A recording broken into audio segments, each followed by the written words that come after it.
Okay, we'll go right here, and then we'll jump to this side. So. Okay, my question is, Viren, well, I'm assuming you've all read the last book. Well, if it's... How spoiler can we go? Let's try to keep away from spoilers, even for Gathering Storm. Oh. Who hasn't read Gathering Storm? No, this happens. But you can state it as there is a certain character that you can talk around it. There's a certain character of the Brown Aja. Oh, now that's way too much. All right. I tell you what. When you come through the line, ask us then, and then not everyone won't overhear it. All right? Okay. Excellent. All right. We'll go right here. I don't have a question. I have a thanks for both of you, especially for Harriet, for moving up the release date of the ebook. Oh, well, you're welcome. Thank you very much. Yep. And these will probably be moved up more as future books are released. Right now, the big question is there's some strong arming practices going on, and there's also some intricacies with the New York Times list and things. Yeah.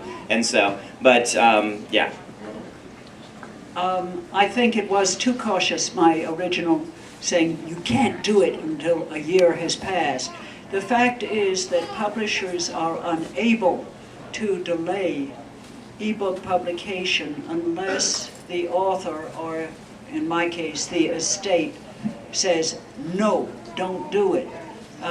There's a strong smell of strong-arm practice, as Brandon says, and it may, it really shocks me as an old-time editor.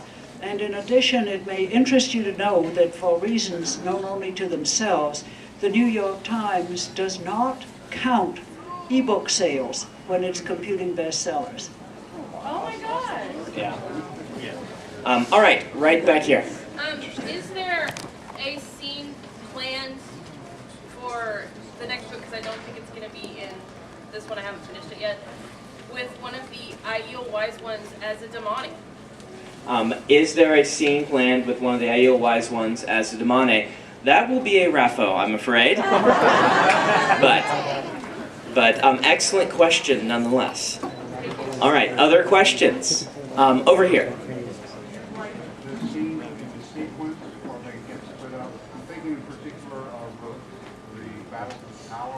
I'm afraid I can't hear you real well. Can you step around the, yeah, I think your voice is getting blocked by that.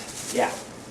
Do you write the scenes in sequence, or are they, like for instance, I'm thinking in particular, the Battle for the Tower, where you're jumping back and forth.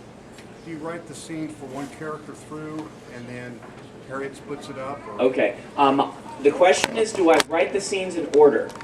For very large epic fantasies such as Towers of Midnight and Way of Kings, I actually approach it by viewpoint grouping, meaning I pick all the characters who are together in the same location or who are kind of together emotionally or things like that, and I will write them straight through until they run into people from other sequences. And at that point, I'll usually stop and do the next one straight through, or I'll just skip those chapters and go on, depending on what's going on. But I do it by group, and the reason for that is juggling all of these characters in your head and making sure that I'm keeping every character true to themselves. It's kind of like I have to upload a bunch of stuff into my brain and then wipe it clean and upload a bunch of other stuff for another sequence.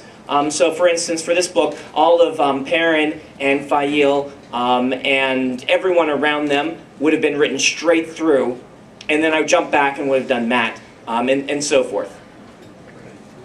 All right, way in the back. Since you write that way, how are the decisions made about breaking up the chapters? Are you doing that? Is Harriet doing that? The question is, how are the decisions made about breaking up the chapters? Usually that's Harriet. I break the scenes. She decides what gets grouped together into a chapter. And she will often move the chapters around. She does quite a bit of that, tweaking it to try and figure out where the best balance is. I'll generally give her an initial with a bunch of them. Well, she'll get them in viewpoint chunks first, and she'll be doing edits on those while I'm writing other viewpoint chunks. And then I'll stick them together in kind of an initial, and then she'll look through and say, no, this one needs to be here, this one needs to be here, these three need to be one chapter, that sort of thing. And if Brandon says, well, I just can't get behind this one. He wins. There were a couple that I really liked. There's a really great cliffhanger at the end of the first Matt chapter. And I'm like, oh, that's just such a great place to break a book, break a chapter. It'll make everybody turn to the next page. And so yeah. Okay, next. What's that?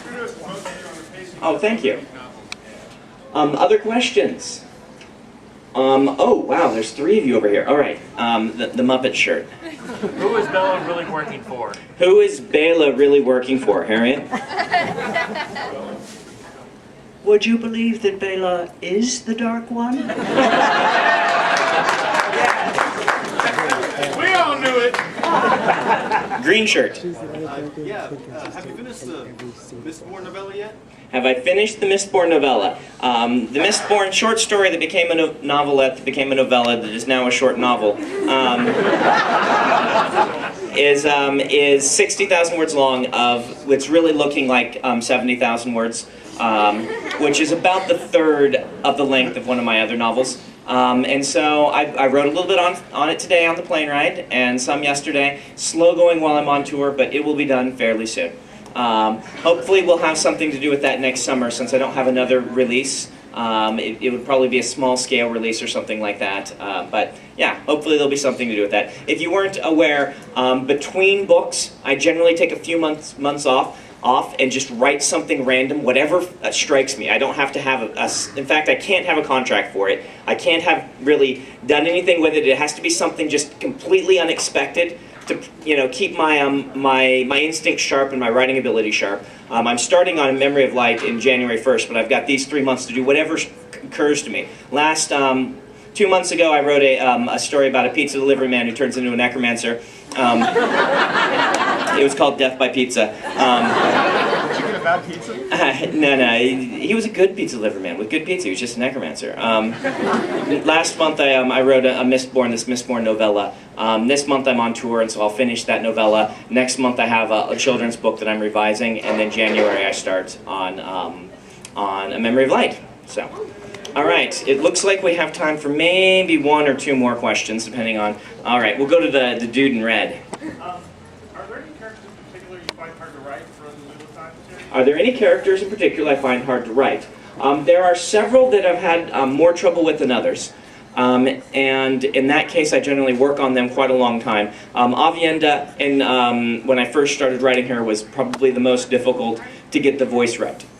There are characters that I write that are more difficult to write than others for different reasons. For instance, Gowan is kind of frustrated with himself, and when you step into a character's viewpoint, you start to feel and think like them. That's the goal. And so him being frustrated with himself and his purpose in life makes it hard to write his scenes because you feel frustrated and things like that. And Harriet has a great story about being in viewpoint. Do you want to share it with them?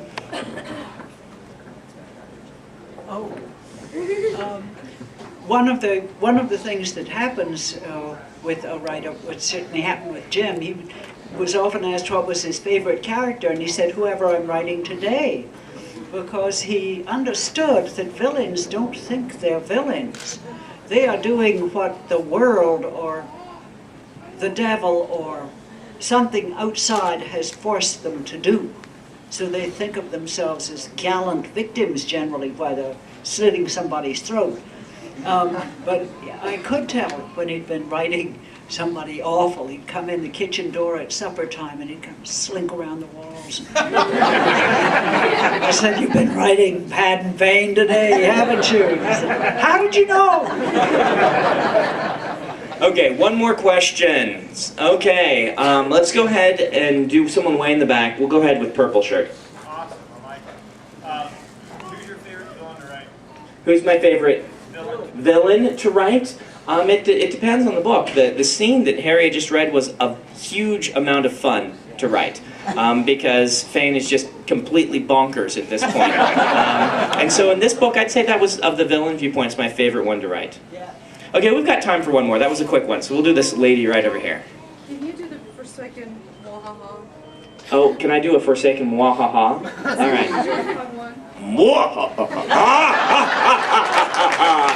Yeah, Steve even has this on video. Thank you, Steve. We can't cut that out, can we? Okay. All right. Thank you guys very much. Let me do